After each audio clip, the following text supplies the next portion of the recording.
that. I'm always, I should have recorded everything I've ever had with. I wish, yeah, sometimes I wish I had recorded things, and then there's other times I'm glad I didn't. Yeah. So, all right. So, Chris, so the question we're talking about a broker slash owner that's on the fence, kicking around back and forth. Mhm. And he's talked to Gene, he's talked to Brent, he's talked to Amy, and he's still Yes. on the fence and still doesn't know where he wants to go. So when we're looking at breaking down a brokerage and a broker, Mhm. like broker 101, okay.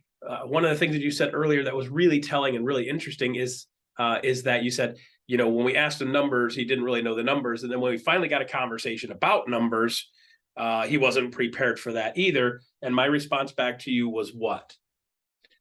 He should know his number, Well, he should know his numbers, right? but they usually don't.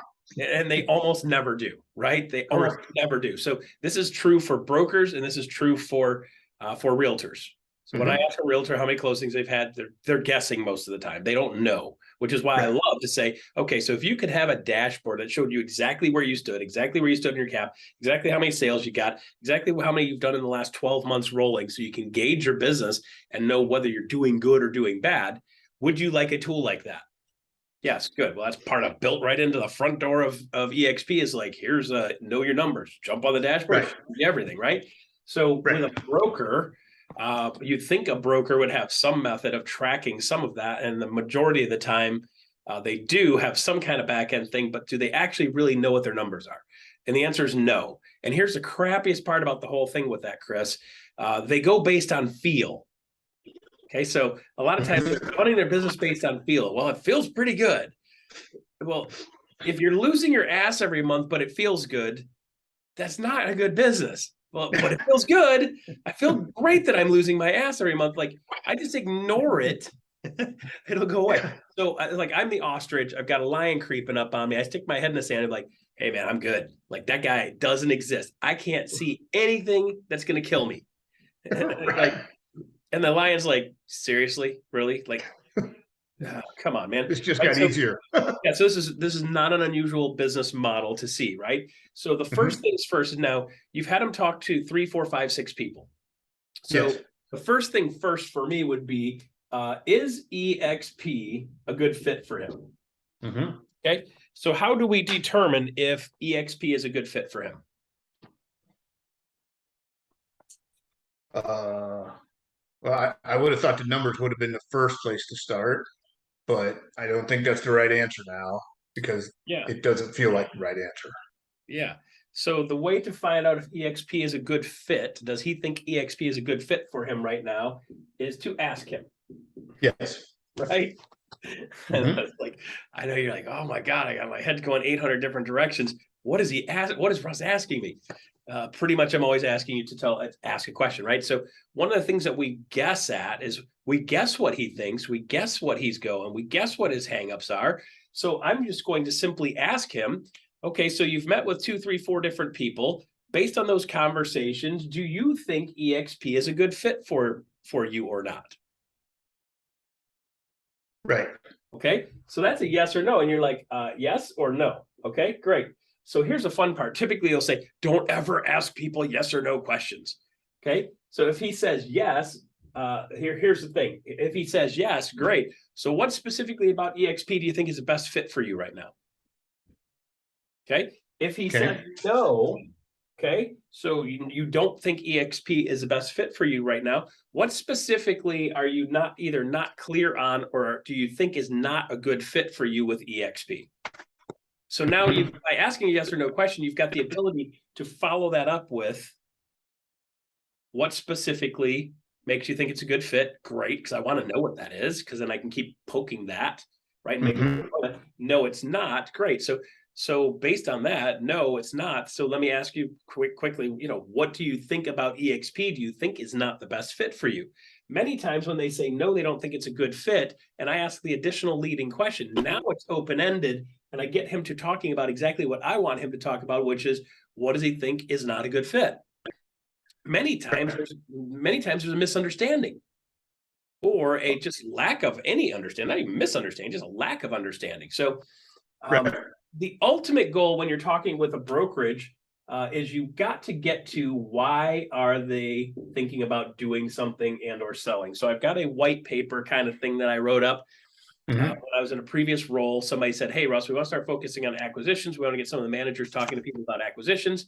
And I said, all right, so there's typically three different questions, three different reasons why people are thinking about selling or doing something different with their brokerage. Let me just kind of rough sketch them. And I wrote all this down and I can send it to you too. So if anybody else Sure. and you want to see it, just say, please send me the white paper on brokerage acquisition. Yeah. It's not super exhaustive. It's not a book, but it's got a bunch of pages in it that are kind of like picking up the flavor of why would somebody move. So why would somebody want to potentially either move their team or sell their team? One reason is they're not making any money, right? Number two is they're not having fun anymore, right? Number three, they're talking about exiting. You know, they want to get out of the business, right? So there are two kind of categories when you're looking at brokerages and broker 101 and talking to a broker that's in an acquisition position. And here, hold on, let me put this in quotation. Let me put this in brackets here.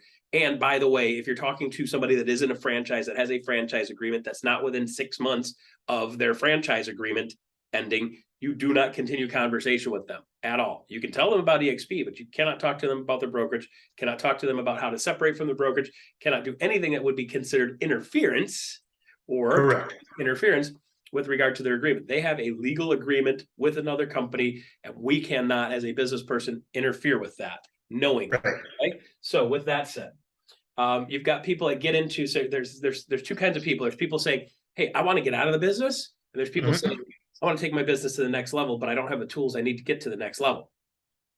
Right? So it's really important that you find out what it is. Are you trying to make this move so you can back away from the business, so you can just go back to doing your own sales and simplify your life? Or are you looking at getting completely out of the business? I just want to draw a line in the sand and I'm done with doing real estate. I want to stop doing real estate. Or the third one is you want to take your business to the next level, but you really don't know exactly how to do that. So you're thinking about, who do I align with so I can take my business to the next level? So once you get that sorted out and figure out which type of person you're talking to and why they would be looking to do something different. Again, let's recap here. Get out, right? They want to get out of business. They want to go back to sales because they're tired of doing this leadership thing. This leadership thing is not what they thought it was. These people are not what they thought they are. These people are hard to deal with. They're frustrating to deal with. They don't move the ball and blah, blah, blah, blah, blah, blah, blah. Okay. So they want to go backwards and just go back to selling houses and not be in a leadership position. Or the third thing is they want to next level their business. They want to next level their business and they don't know how to do that with where they're currently at, can't do that where they're currently at, or would like to be able to align with people that can help them take their business to the next level. Gotcha. So if we can get clear on that guy that you're just talking to, and say, you know, why is he doing this? Which one of these three is he more likely trying to go after? It makes it 1,000 times easier for me to step in and say, okay, so my understanding is you want to take your business to the next level. You do or don't know whether EXP is a good fit. So let's talk about the couple of things that you can do within EXP that will help you take your business to the next level. For example, you already have 95 agents. How would you like to be thinking in your current scenario? You're at 95 agents. You've been building this for 4 years, right? And you got to 95 agents. What do you think your chances of getting to 300 are in the next 2 or 3 years? Doing what you're already doing, you're probably going to be another 4 years before you get the next 95, right? So what I'm talking about right now is by making that shift to an EXP type model, this gives you the ability to eliminate most of the back end parts of the business that takes up 90% of your time running a brokerage, frees you up to be able to actually do the things that you're great at, which is adding people. And now I want you to start thinking, instead of being at 95 and trying to add 95 more in the next 4 years, I want you thinking, how do I add 950 more people? Right. If you're free to do what you're great at, and then you leverage your people, and then those people leverage their people, what happens is you end up with this monster that grows way faster than you can possibly grow personally. So if you say, I can add 95 more people over the next year, I will tell you there's a really simple way to convert that into 950 by just doing the same thing with a different perspective on a different platform that allows you to multiply stuff. So for you, what you got to look at is EXP as a multiplier. Because now you can build people in the next city over, you can build people in the next state over, you can build people all the way across the country, you can build people in other countries. So when you start thinking, what are my possibilities become endless when you start looking at a model like EXP versus a franchise model where you're in a franchise and you open a franchise in another market. Now you got another franchise fee and another franchise agreement and another expense and another admin and another, they've got all these on and on. Right. And then you also have to worry about, okay, well, now I'm going to go into another state. Now I got to be in another state and I got to belong to another board and I got to belong to another license and I got to be the broker of record for, there's all this other things going along with it. So when you're partnering with somebody like EXP, all that infrastructure is already built and you just come in and play on our platform. Time, energy, and effort spent doing that, right? So that conversation with some of these guys gets them really excited. Okay, so I will ask them typically in this conversation, we're talking about getting into brokerage stuff and moving brokerage stuff. What do you love to do? What is your favorite part of the business? Selling houses. Okay, great. For you, that's great. For a broker, not me. I'm just saying that's what they would. Could be making money. Right, sure, right. Okay, so if they give me an answer like that and they're not being specific enough for me, what I'm looking for is, and I had a guy like in 6 or 7 minutes on Wednesday night, Kyle Kittleson in the leadership group was standing right next to me, and this guy's blah blah blah blah 95 agents, and I said to him, "Well, what do you love to do? If you built 95 agents in the time you built 95, he did it in 4 months, by the way. If you built your company to that in 4 months, what you're great at is recruiting, teaching, training, inspiring people to follow you, right? Okay, so apparently you're really good at that. Good for you. And secondly, you probably really like it, which is probably why you're really good at it, right? Yeah. Okay, good. So how do you like the compliance and the paperwork and the bookkeeping and the details and the dealing with ethics complaints, dealing with the boards, dealing with the MLSs, dealing with the technology, dealing with the email, dealing with the website, how do you like all that stuff? And he's like, I don't. I said, okay, so you're the perfect person right now for us to next level your business, because all you have to do is say, I'm going to let most of that stuff be handled on the back end by EXP, and then you are only doing what you're great at. Does that sound more like what you want to do? So let's say you keep going for the next year, doing what you're doing, and you add another 95 people. Now you're at 180 people, right? 190, you're at 190 people in your company. Do you think you're going to be doing more of the recruiting and teaching, training, loving people, or less of that? And he goes, probably less. I was like, what's going to happen probably is you're right at the turning point where you're going to go from being able to spend 50% of your time on the business, 50% of your time on the growing. And then if you add 20 or 30 more people, you're going to spend 60% of your time on the business, 40% on the growing. You need another 20 or 30 people, you're going to be spending 70% of your time on the business. By the end of next year, you're probably going to be 90% dealing with business and business related things and getting people paid and accounting and all that stuff. And you're going to have 10% of the time doing the stuff you love. So are you building a business that you're going to love, or are you building a business that you're going to hate in 3 years? And you're going to call me and say, hey, I want to get out of this because I'm just sick of it. That's what we see a lot, right? So if you don't want to be there, then we have to make sure we're going down the right direction. So getting to the heart of what they like to do, most of these people that are building the business and can do a good job of recruiting people are really big fans of doing the people stuff, right? Loving teaching, training, growing people, and helping people be successful. That's what they're great at, right? If you get somebody that's not great at that, they're better at the back end of the compliance stuff. Typically, the problem is they're having an almost impossible time gaining real estate agents because they like dealing with the back end of the business, but they don't like growing the business. Right. That person's probably not the best fit for us because we're going to handle most of that back end. And then they're going to be only left with the part that they're not great at and don't love to do. You see where I'm at? The part that really sucks, but you're good at. Yeah.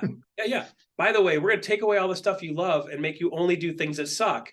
That's what gets the guy that loves people to be on our platform and go, oh, if I don't have to deal with that stuff and I can just love the people, this is a dream come true. And that's that. The good news is that's the majority of these people. Okay. Right. And every once in a while, we get somebody that's like, well, I like the compliance in the back end, blah, blah, blah, blah, blah. So typically what I find is you're having trouble getting people, right? If you could just get more people, you could run this business like crazy, right? But the problem is those types of people are not the people that get people. So people like me that can get people, partner with somebody like that, it's brilliant, right? So let me give you a perfect example. Brent Gove and James Stroop. Brent Gove is a people, right? Now, Oh, James, yeah. people too, but James is a back end guy, dotting I's, crossing T's, making stuff happen. Both of them are super important to do what they're doing. Without James, Brent would be handicapped. Oh, sure. He'd be just hamstrung dealing with stuff that he's not great at and doesn't love, and it would completely kill his ability to do what he does best. But because James takes all that other stuff off his plate, it allows Brent to be the best Brent he could be, keeps Brent in his wheelhouse. James is in his wheelhouse. James doesn't want to be on stage. Ask him; he'll tell you. Do not put me on. Like, keep me behind the scene. I'll sit in the back. Like, I will organize and sit in the back and enjoy the thing. I do not want to be on stage. Brent is like, I do not want to be in the back. I don't want to be in the back. I want to be on stage, right? So it's a perfect match. So we got to find with those brokerages what flavor they are first, and then let's sell them the solution to the issue that they're trying to solve. So let's go backwards to your guy. Do we know which one he is? Does he want to get out? Does he want to go backwards to more selling houses, or does he want to take it to the next level? Do we know that? We do not. Okay. So here's the thing. Sales pitch 101. Okay. So when I'm talking to an agent, the first thing I want to do is say, where are you at now? Tell me about your business, right? Where do you want to be? Tell me what that looks like. So you've got this scenario where you've got somebody saying, okay, I am here in point A. I want to go to point B. Where do we want to be? A to B, right? Where are you? To where you want to be. And then this B, what do you like to do? What are you trying to do? You're trying to get out? You're trying to go backwards? You're trying to next level? Okay, once you get clarity on that, we get clear on who this guy is, say, where are you now? And how do we get you there? If we can show them how to get there, then they automatically sell themselves. I'm not a sales guy. I'm just showing you a path, and you go, hey, so that's where you want to be. Here's how you can get there. So now what do you want to do? And they go, well, gee, I want to do that. Cool. Right. All right. So is EXP the right fit for him? Maybe or maybe not at this point. He may say no at this point. The problem is because we still don't know which one of these he is. Once we clarify which one of those three categories he fits in, then I can show him how that's more likely to happen here. And if I can show him that, then he goes from a no to a yes. So, boss, you don't want people to tell you no. Yes, I do, because then I can clarify.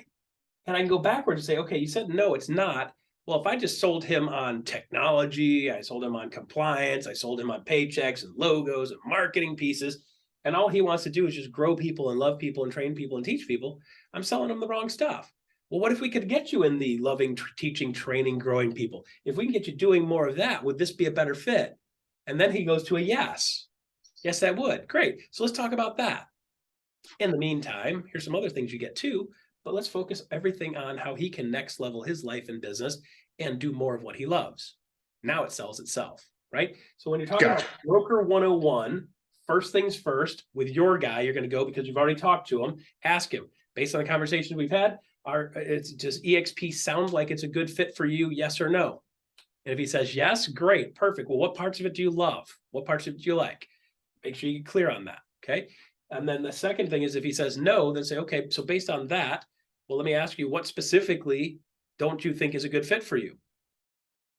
And the reality is he's going to talk about whatever he talks about. I don't even really care where he goes with that. He's going to talk about whatever he talks about. Hopefully that'll get me an idea. Which one is he? Is he trying to get out, going backwards, or is he trying to next level his business? Okay. So let me ask you a real quick question, Mr. Business Owner. Are you trying to get out of business where you're like, hey, I don't want to do this anymore at all? Say, I'm done doing real estate, or I'm just done managing an office, managing a team. So if you could go back to selling houses and have your team still taken care of and not have to drop them, have your team still taken care of, and you can go back to selling houses more often, would that appeal to you? That's a real powerful, right? Okay, so or say you want to next level your business. So do you want to take your business to the next level? And do you think by aligning with a company like EXP or whomever, by aligning with a different company, you could take your business to the next level? Is that more what you're trying to go after? Now I know. Are they trying to get out, trying to go backwards, or next level their business? Once I get clear on that, then I can sell them what matches that. Good? Yeah, no, that's great. Good. That's great.